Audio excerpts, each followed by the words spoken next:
Hubung dengan Stella Now.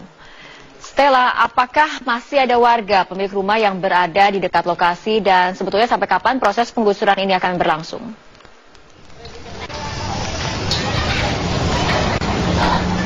Fitri, baru saja sekitar 7 menit yang lalu, tepatnya pukul 5, penggusuran atau penataan dari kawasan Bukit Duri, tepatnya di 4 RT RW 12 di wilayah Bukit Duri ini baru saja selesai dilakukan. Dan 2 alat berat yang sudah difungsikan sejak pukul 8 pagi tadi sudah selesai bertugas untuk menyelesaikan atau meratakan bangunan yang ada di 4 RT ini. Dan berbicara mengenai warga, di sini masih ada beberapa warga yang melihat kondisi terakhir dari bekas-bekas rumah mereka yang sudah digusur. Kebanyakan mereka memang bukan untuk mengambil lagi barang-barang yang ada di sini, tapi lebih kepada karena mereka masih bekerja di wilayah Bukit Duri ini.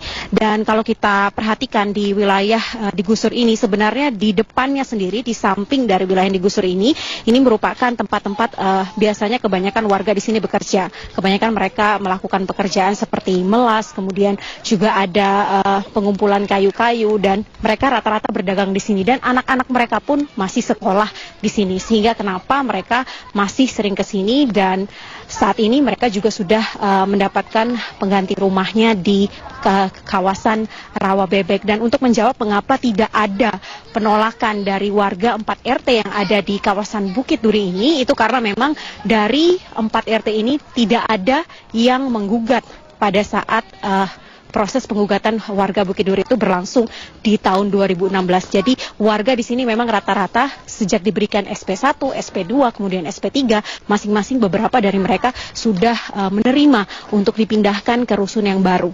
Dan untuk warga yang memang mengadukan atau menggugat ke pengadilan itu ada di RT yang lain. Jadi bukan merupakan bagian dari tempat yang digusur ini, RT 1, 2, 3, 4, tetapi ada di RT lain. Seperti tadi yang kami pantau itu ada di RT 7, dan juga dari data yang kami peroleh berdasarkan proses penggugatan yang terjadi tahun lalu hingga awal Januari ini yang dimenangkan oleh Bukit Duri, itu adalah dari RT 7, RT 8, dan juga ada di RW 11 dari RT 3 yang melakukan penggugatan kepada Pemprov DKI. Jadi 4 RT ini merupakan warga yang memang sudah menerima sejak awal untuk dipindahkan ke 2 wilayah sebenarnya, mayoritas di Rawa Bebek dan satunya lagi ada di wilayah Cakung. Fitri. Baik, terima kasih Stella Now melaporkan langsung dari kawasan Bukit Duri, Jakarta. Pemirsa, penertiban permukiman yang berdiri di bantaran Kali Ciliwung, kawasan Bukit Duri, Jakarta Selatan kembali dilanjutkan. Bangunan di bantaran Sungai Ciliwung, kawasan Bukit Duri, Jakarta Selatan hingga siang ini. Kita langsung bergabung dengan Deborah Setiawan di kawasan Bukit Duri, Jakarta Selatan. Deborah, kawasan di sekitar mana saja tepatnya yang ditertibkan hari ini? Ya, Alka, benar sekali, hari ini sedang dilakukan penertiban di Bukit Duri, Jakarta Selatan sejak pukul 8 pagi tadi, dan hingga saat ini pun masih terus berjalan dalam proses penertiban dalam rangka meruntuhkan beberapa bangunan yang memang sudah termasuk di wilayah yang perlu ditertibkan. Adapun tepatnya wilayah yang terdampak penertiban pada hari ini adalah di RT 1, RT 2, RT 3, RT 4 dan di RW 12 Bukit Duri, Jakarta Selatan ini. Dan jika diukur daerah yang terdampak penertiban pada hari ini, yaitu terhitung dari Jembatan Tongtek sampai Kompleks Garuda adalah sepanjang 700 meter.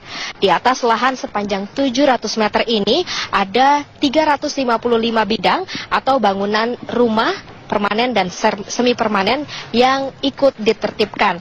Bangunan yang ditertibkan ini adalah bangunan-bangunan yang berada di radius 15 hingga 20 meter dari bibir Sungai Ciliwung. Sementara bangunan lainnya di RW 12 yang tidak termasuk di radius itu tidak ikut ditertibkan. Pantauan kami sejak pagi ini penertiban bangunan yang dibantu dengan 2 alat berat berjalan dengan kondusif. Dalam artian tidak ada keributan maupun perlawanan dari warga setempat. Dan beberapa warga yang kami temui di sekitar lokasi penertiban mengaku bahkan sudah mendapat sosialisasi mengenai penertiban hari ini sejak bulan Maret 2017 yang lalu. Bahkan sebagian besar warga kini sudah menempati Rusun Rawa Bebek dan Rusun Cakung KM2 sejak sebelum libur Lebaran. Dan penertiban hari ini ditargetkan dapat selesai dalam 1 hari atau mungkin pada sore atau malam hari ini sudah bisa rampung. Alka. Ya, Deborah, setelah penertiban ini langkah apa yang akan selanjutnya disiapkan oleh Pemprov DKI Jakarta? Ya, Alka, penertiban di bantaran Sungai Ciliwung hari ini merupakan rangkaian terakhir dari proyek multi-years yang sudah dilakukan sejak 2013 hingga 2017 tahun ini, yaitu untuk menormalisasi Sungai Ciliwung. Ya, proyek ini yang dilaksanakan oleh Kementerian PUPR ini melalui Balai Besar Wilayah Sungai Ciliwung Cisadane. Proyek ini ditujukan nantinya untuk mengembalikan lebar Sungai Ciliwung ke lebar aslinya, seperti yang sudah selama ini dilakukan sejak tahun 2013, dan meski baru sebagian, ini dampaknya sudah mulai bisa dirasakan oleh sebagian banyak dari warga di DKI Jakarta, seperti salah satunya wilayah yang terdampak banjir selama musim hujan ini semakin berkurang. Dan penertiban hari ini ditargetkan dapat selesai pada hari yang sama dan bisa langsung dilanjutkan dengan normalisasi sungai di sepanjang 700 meter dalam 17 minggu ke depan, atau ditargetkan dalam waktu sekitar 4 bulan pembangunan turap dan jalan di sekitar daerah yang ditertibkan hari ini bisa rampung. Dan proses normalisasi sungai ini juga dilakukan untuk mengembalikan lebar sungai ke posisi semula yang selama ini terus dipersempit karena pembangunan rumah semi permanen di bantaran Sungai Ciliwung. Ya, demikian Alka, kembali ke Anda di studio. Baik, Deborah Setiawan melaporkan langsung dari kawasan Ciliwung. Jalan yang berdiri di bantaran Kali Ciliwung, kawasan Bukit Duri, Jakarta Selatan, kembali dilanjutkan oleh pemerintah DKI Jakarta untuk mengembalikan fungsi Kali Ciliwung. Upaya normalisasi sungai selama ini terbukti efektif mengurangi jumlah titik banjir di ibu kota Jakarta secara signifikan dalam 5 tahun terakhir. Pemerintah Provinsi DKI Jakarta terus mengebut normalisasi sungai yang diyakini menjadi solusi terbaik untuk mengatasi banjir Jakarta. Salah satunya dengan melanjutkan penertiban bangunan permukiman yang berdiri di atas bantaran Kali Ciliwung, kawasan Bukit Duri, Tebet, Jakarta Selatan. Ada sebanyak 355 bidang di 4 RT yang ditertibkan di kawasan langganan banjir ini. Sementara warga yang terkena penertiban direlokasi ke 4 rusun di daerah Jakarta Timur. Banjir memang telah lama menjadi masalah yang menghantui ibu kota DKI Jakarta. Banjir besar 5 tahunan yang terjadi 2012 lalu menjadi salah satu yang terburuk, hingga membuat hampir seluruh kawasan ibu kota lumpuh terendam banjir. Kondisi geografis Jakarta yang dilintasi 13 sungai besar, di mana 40% daratannya berada di bawah permukaan laut, membuat ibu kota rawan banjir saat musim hujan tiba. Kondisi ini diperparah dengan masifnya pembangunan yang tak sesuai aturan yang dibiarkan terjadi selama berpuluh tahun, hingga membuat aliran sungai yang ada semakin sempit. Upaya memaksimalkan sungai sebagai jalan sekaligus tampungan air dengan normalisasi sungai menjadi program andalan Pemprov untuk mengatasi masalah ini. Dengan normalisasi sungai, badan sungai dikembalikan seperti aslinya dan dikeruk sedimentasinya agar bisa menampung air lebih banyak. Normalisasi yang dibarengi dengan berbagai upaya penanganan banjir lain membuat jumlah titik banjir di Jakarta terus berkurang signifikan dari tahun ke tahun. Dalam 5 tahun terakhir, jumlah titik banjir berkurang dari 2.000 lebih menjadi hanya 80 titik di tahun 2017. Meski genangan air masih kerap terjadi ketika musim hujan tiba, namun tidak berlangsung lama. Normalisasi hanyalah salah satu dari rancangan besar Pemprov DKI dalam mengatasi banjir Jakarta. Di saat yang sama, Pemprov juga mengoptimalkan fungsi waduk dan saluran air, memperbaiki pintu air dan pompa air, hingga memasang CCTV di rumah-rumah pompa. Normalisasi sungai dan berbagai upaya lain yang dilakukan Pemprov secara bertahap diyakini efektif mengurangi titik banjir di wilayah ibu kota. Tim Liputan Metro TV. Baik, Mas, pembangunan di wilayah Jakarta yang marak masih terus memperhatikan wilayah-wilayah serapan. Jadi tata ruang dan juga tata kelola air ini harus bersinergi semacam itu, Pak. Betul. Jadi seperti kita contoh di Kali Krukut ya, yang kasus kemarin tahun 2016 kejadian, katakanlah ada banjir di sekitar kawasan Kemang, itu karena memang terjadi satu penyempitan yang seharusnya katakan terasa airnya itu 20 meter, sekarang paling banyak 4 meter. Belum ditambah lagi dengan bangunan-bangunan yang memang berdiri persis di bibir kali seperti itu. Nah, ini upaya kita bagaimana mengembalikan, supaya yang tadi disampaikan bahwa ketika hujan besar, debit air itu bisa tertampung lebih banyak. Nah, ini yang masih terjadi sekalian. Jadi banyak pelanggaran-pelanggaran di lapangan, perubahan-perubahan peruntukan yang akhirnya menjadikan kapasitas drainase itu menjadi kecil. Nah ini upaya kita terus kerja keras supaya ini bisa kita kembalikan semuanya. Gitu. Mas, demi suksesnya penanganan banjir di Jakarta, himbauan Anda terhadap warga DKI Jakarta untuk penanganan banjir agar bisa terkendalikan banjir di ibu kota Jakarta ini? Ya, yang pertama, satu, saya berharap warga Jakarta jangan lagi buang sampah sembarangan. Jangan lagi buang sampah ke kali, got. Karena apa? Pompa mesin saya ada 145 rumah pompa se-DKI. Hampir sebagian besar itu kadang rusak, kadang trouble itu karena sampah-sampah itu masuk ke mesin-mesin pompa kami.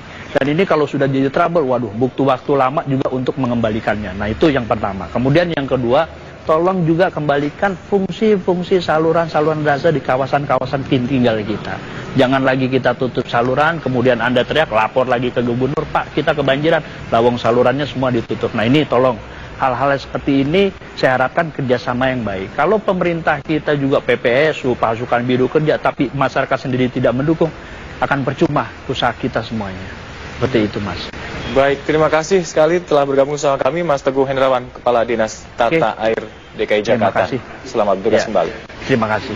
Nasional Satgas Pemberantasan Penangkapan secara ilegal atau illegal fishing memasuki hari kedua, dan untuk mengetahui informasi selengkapnya kita langsung bergabung dengan Mas Solena Gita di kantor Kementerian Kelautan dan Perikanan Republik Indonesia. Gita, apa yang menjadi concern dan fokus pembahasan rapat koordinasi fishing hari ini?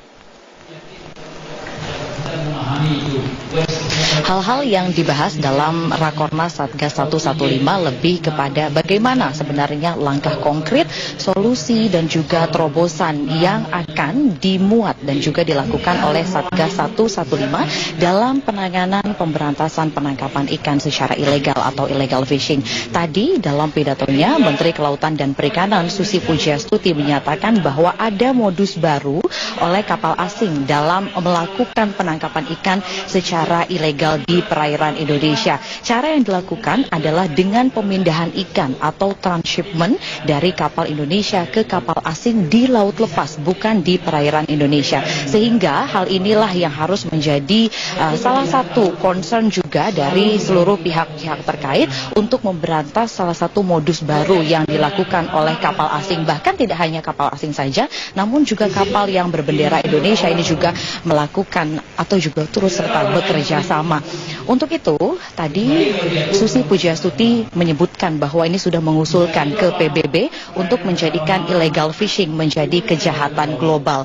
Pasalnya, dari illegal fishing ini memberikan dampak yang negatif dan juga kerugian tentunya bagi Indonesia dan dunia.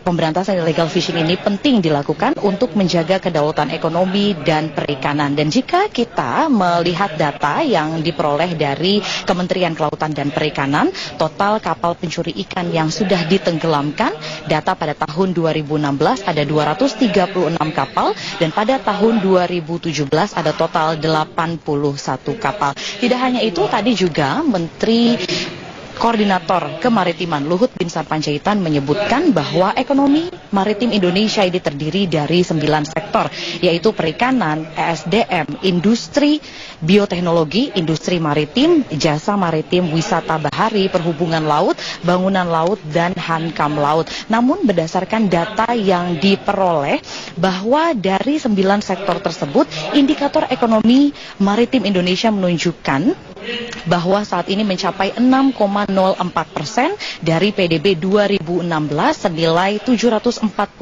triliun rupiah. Sementara itu tenaga kerja Indonesia pada ekspor maritim mencapai 3,6 juta orang dan nilai ekspor ekonomi maritim pada 2016 mencapai 12,5 miliar US dollar. Berikut kita dengarkan pernyataan selengkapnya dari Susi Pujiastuti, Menteri Kelautan dan Perikanan.